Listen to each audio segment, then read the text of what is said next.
Blue. Continuing lesson 19, the derivative. Last time we talked about the theory, and now it's just practice. And by practice, I mean example problems. Oh boy! So lesson 19, the derivative. We write it, one way to write it is f prime of x, a little apostrophe there. And the definition of the derivative is the limit as delta x approaches 0 of the f of x plus delta x minus the f of x all over delta x. Which should be, by now. With any luck, you'll memorize it soon. So let's run through a couple examples of how we're going to actually use this wonderful newfound knowledge. Example 19.1 says, if we have y equals x squared, find dy dx, which is just another way of writing the derivative.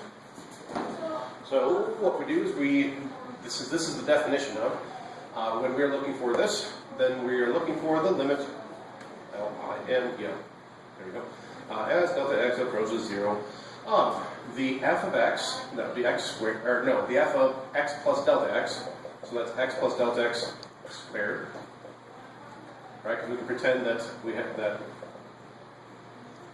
these two notations mean the same thing, right? Yes. Thank you for that hearty approval. So f of delta x minus f of x all over delta x. So here we go. Multiply this out, and we have x squared plus 2x delta x plus delta x squared, and then minus x squared all over delta x. And limit, etc. Let's see, on the top we've got x squared minus x squared. The vast majority of the time, I can't think of any exceptions. So always look for, once you multiply everything out, look for some terms that will cancel each other out just to the numerator first. Then what's left? We've got 2x delta x plus delta x squared. And remember that delta x, or deltex, as Mr. Nagolny's calculus class TA used to say, that is one variable. So we have x and we have delta x. Delta x is one variable. So if we reduce this one cancels that and one of these. And so we have 2x plus delta x, which is left after distributing everything, canceling things, combining like terms, reducing as much as possible. We have this, and then don't forget that we're doing the limit as delta x approaches 0, which means that this term is going to go away, and we're going to be left with just our 2x. Very exciting. So that was a pretty easy one. And let's see. Let's stick with blue. Because example 19.2 is we're going to use this idea, or use what we just found here. 19.2, it says, given that f of x equals x squared, which is just another way of saying y equals x squared, it says find the slope of the line tangent to this thing at x equals 4. Now, what you may or may not remember from last time is that what the derivative tells us is the slope of the line that will be tangent to the graph of our function anywhere on that function. So notice there's still an x here. That's an x.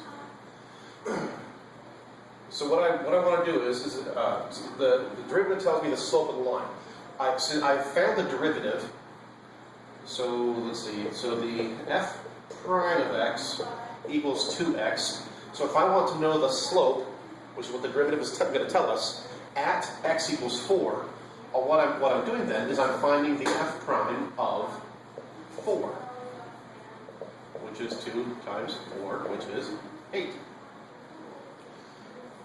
Quick visual here. X squared is a parabola like this, right? Well, by the time we count out to 4, our slope, the line tangent here, is going to have a pretty decent slope here. Now, this is just a quick sketch off the top of my head. This gives you the idea that we have the parabola shape, and then we have a line tangent to it at 4. And by actually figuring this out, we know for sure that this line has a slope of 8. It didn't ask for the equation of the line. If it did, then we'd have to solve for b. But it just asked for the slope of it. So instead of our answer having to be y equals 8x minus whatever it ends up being, we can just answer 8 because we have answered the question. And that was just the slope of the line that's tangent to it at 4. All right. There's another example here. Purple.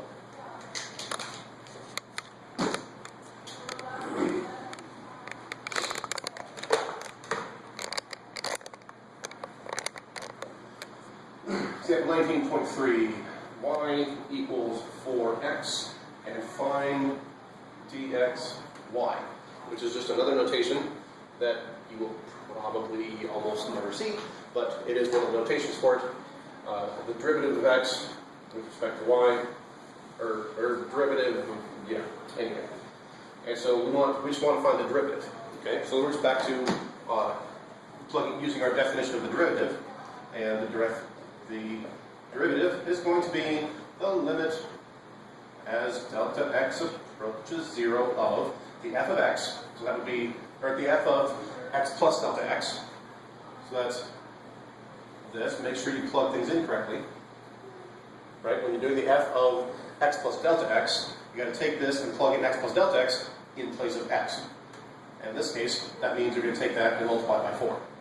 And then minus the f of x, which is just that, over delta x. Distribute, we have 4x plus 4 delta x minus 4x over delta x.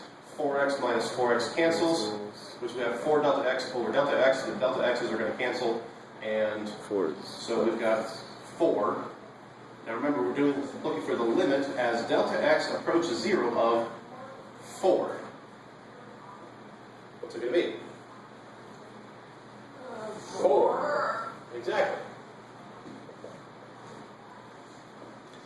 When you're finding the limit of something, or the limit of as delta x approaches 0 of something that does not have a delta x, it's whatever this is.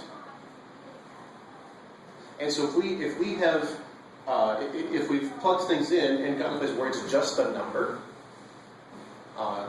there's not even x here, so it doesn't matter what as delta x approaches 0. This is what it is. Let's see what this looks like as a graph real quick. What shape is that? A line. A line. So we've got a line with a slope of 4, so about like that. Oh, so when it's a line with a slope of 4, and the slope at a point on the line is 4. Exactly. So, trick question alert. What's the slope of this line right here? 3? You're close. 4. What's the slope here? 4. What's the slope here? 4. As you remember from years ago in algebra class, then right, the whole point, when you have a line, the line has a slope. And it doesn't matter where you are on that line, the slope is the same. That would make it a line.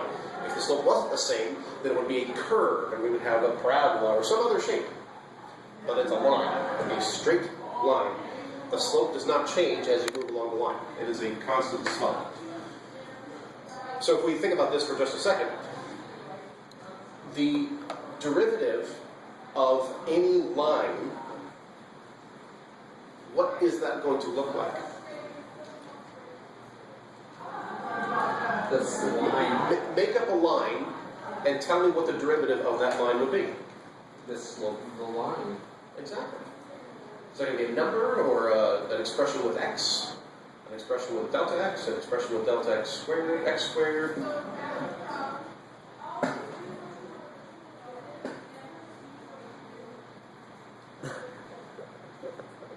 Monday mornings. Happy Monday, all. No. That's what the government wants you to think. All right. And so anytime we have a line, remember, with a line, slope-intercept form, y equals mx plus b. Whatever that m is the slope of the entire line. And so we can plug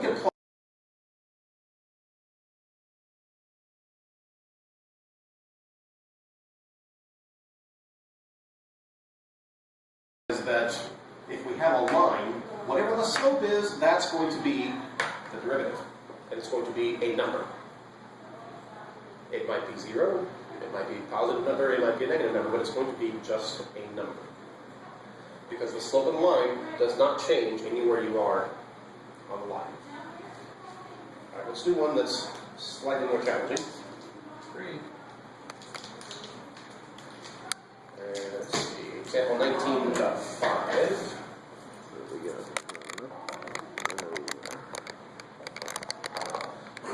Let's say we have y equals 1 over x. And we want to find dy dx. That's just another way of saying find the derivative. Let me get this out of the way here. So find the derivative, all right. What's the derivative? Derivative of f prime of x, and we're going to do a limit as delta x approaches 0 of f of x plus delta x, which is? 1 over x times x plus delta x. I think I heard you say times. I think you meant plus. Yeah. That's right? Yeah. That's the f of x plus delta x. Then we're going to subtract the f of x, and all that is over delta x. In complex fraction, linear. Do you know how to do this? Yeah. Can I do it in my head in the next step, or do you want me to show you what I can do next? Yeah, I have it. Okay. Alright, so that's going to be x minus delta x over x times x plus delta x. There's the numerator over delta x. X minus x is going to cancel. I can't reduce that anymore.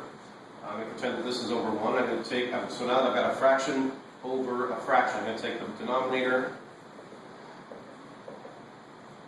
I'm going to take the denominator, flip it, and multiply the bottom and the top by that. So those cancel. I've got just 1's down here, and I should probably rewrite this.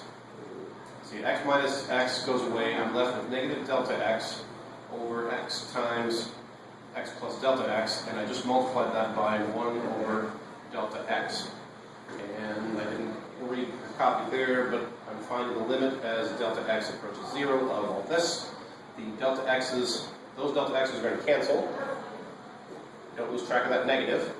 And so we just have a 1 on top. But it's a negative out front, and we've got x times x plus delta x. And again, it's the limit as delta x approaches 0. So if I plug in a 0 for delta x, what does this all come out to? X squared? Negative 1 over x. 1 over, Yes. yeah, negative 1 Negative over 1 x squared. over x squared. This becomes 0, so I've got just x in parentheses times the x outside is x squared, and that's underneath the 1 with a negative out front.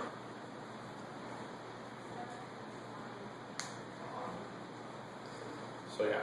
So then example 19.6 is asking what is the line, or what's the slope of the tangent line that can be drawn next to this, drawn to this graph at x equals 2. So slope of tangent at x equals 2. Now remember, part of the whole concept of the derivative is that it's the slope of the function. So the slope of the line that we're looking for at x equals 2 is going to be this, evaluated at 2. So to find the slope of the tangent line, we want to find the f prime of 2. We just found f prime.